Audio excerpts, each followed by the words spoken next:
حضرت موسیٰ علیہ السلام کو بھگوان نظر نہیں آئے، ان کو صرف بھگوان کی آواز آئی۔ اللہ تعالیٰ نے حضرت موسیٰ علیہ السلام کو کہا کہ اے موسیٰ اپنے جوتے اتار دو، یہ وادی طویٰ ہے۔ تو حضرت موسیٰ علیہ السلام نے اپنے جوتے اتار دیے، ٹھیک ہے۔ اب وہ جوتے اتار کے وہ آ گئے۔ پھر اللہ تعالیٰ نے کہا اے موسیٰ یہ تمہارے ہاتھ میں کیا ہے؟ تو انہوں نے کہا یہ میرا عصا ہے، یہ میری چھڑی ہے، میری لاٹھی ہے۔ اللہ تعالیٰ نے، ہمارے بھگوان نے کہا کہ یہ لاٹھی زمین پہ ڈال دو۔ تو انہوں نے جب ڈالی تو وہ دیکھتے ہی دیکھتے وہ لاٹھی ایک اژدہا بن گیا۔ تو حضرت موسیٰ علیہ السلام گھبرا کر بھاگے۔ تو جب وہ گھبرا کر بھاگے تو اللہ تعالیٰ نے فرمایا اے موسیٰ واپس آؤ، ہمارے پاس ہمارے اوتار ڈرتے نہیں ہیں، ہمارے پیغمبر ہمارے نبی ڈرتے نہیں ہیں، وہ ہمارے پاس سکون میں رہتے ہیں۔ تو حضرت موسیٰ علیہ السلام واپس آئے۔ پھر اللہ تعالیٰ نے فرمایا ہمارے بھگوان نے کہ اس لاٹھی کو دوبارہ اٹھاؤ تو واپس اپنی اصلی حالت میں آ جائے گی۔ تو جیسے ہی حضرت موسیٰ علیہ السلام نے اژدہے کو پکڑا وہ دوبارہ چھڑی بن گئی۔ پھر حضرت موسیٰ علیہ السلام کو یقین آ گیا کہ یہی ہمارا بھگوان ہے جس نے ہمیں بنایا۔ پھر وہ ہمارا جو بھگوان ہے اس نے ان کو حکم دیا کہ تم فرعون کے پاس جاؤ اور اس کے درباریوں کے پاس جاؤ، وہ سرکش ہو رہے ہیں۔ فرعون نے خود خدائی کا دعویٰ کر دیا۔ فرعون نے کہا میں بھگوان ہوں، کیونکہ میں مصر کا بادشاہ ہوں، یہاں میری مرضی چلتی ہے تو میں بھگوان ہوں، تو کوئی بھی میری بات نہیں مانے گا تو اس کو میں سزا دوں گا۔ تو اللہ تعالیٰ نے، ہمارے بھگوان نے حضرت موسیٰ علیہ السلام کو فرعون کے پاس بھیجا۔ تو حضرت موسیٰ علیہ السلام نے اللہ تعالیٰ کو بتایا کہ اے بھگوان میں نے ایک بندہ غلطی سے قتل کر دیا، مجھ سے ایک بندہ قتل ہو گیا، وہ ایک الگ واقعہ ہے، وہ بھی آپ کو بتائیں گے۔ ایک بندہ قتل ہو گیا، ایسے نہ ہو کہ اس کے بدلے میں وہ مجھے قتل کر دیں۔ تو اللہ تعالیٰ نے کہا تم بے فکر ہو جاؤ، میں تمہارے ساتھ ہوں گا، تو تمہیں کوئی نقصان نہیں پہنچائے گا۔ پھر حضرت موسیٰ علیہ السلام نے اپنے بھائی ہارون کی سفارش کی کہ اے اللہ میری زبان میں لکنت ہے، یا میری زبان میں وہ فصاحت نہیں ہے، وہ فلوئنسی نہیں ہے، تو آپ میرے بھائی ہارون کو بھی پیغمبر بنا دیں، اوتار بنا دیں، تاکہ وہ میرا مددگار بنے اور ہم دونوں جا کے فرعون اور اس کے درباریوں کو تیرا پیغام پہنچا کے آتے ہیں۔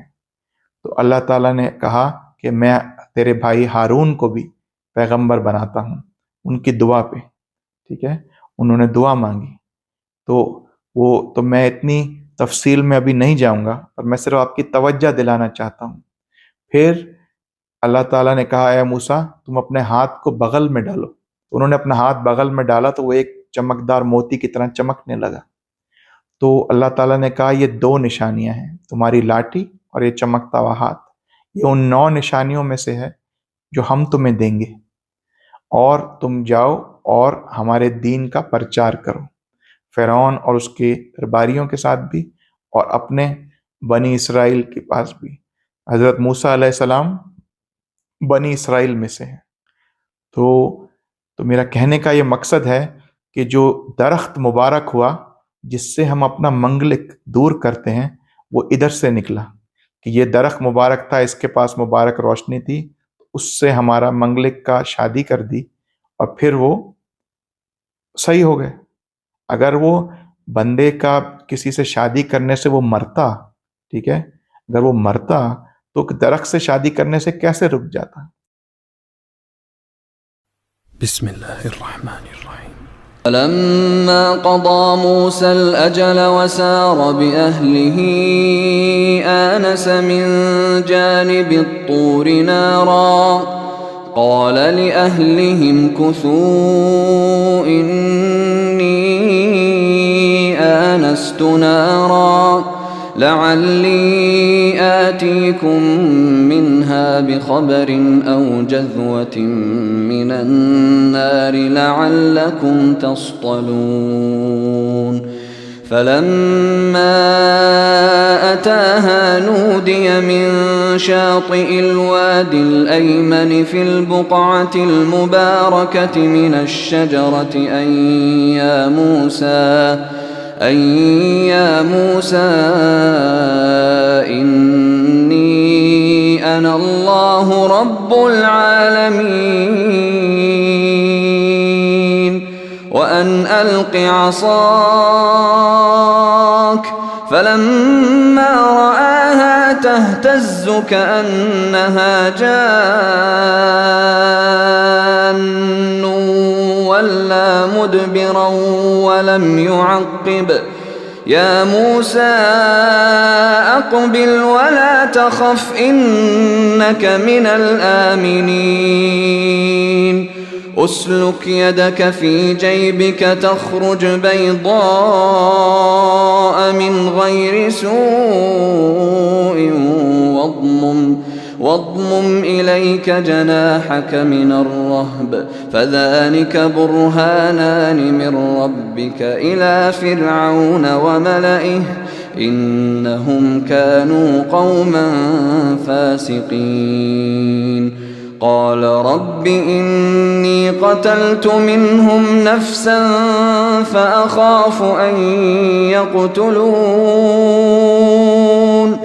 وأخي هارون هو أفصح مني لسانا فأرسله معي رد أن يصدقني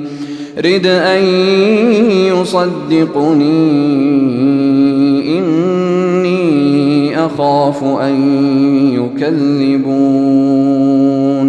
قال سنشد عضدك بأخيك ونجعل لكما سلطانا فلا يصلون إليكما بآياتنا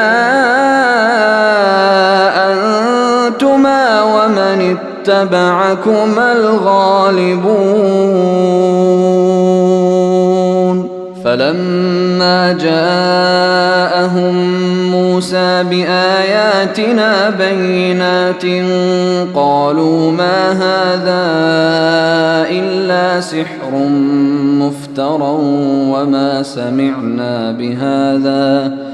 وما سمعنا بهذا في آبائنا الأولين.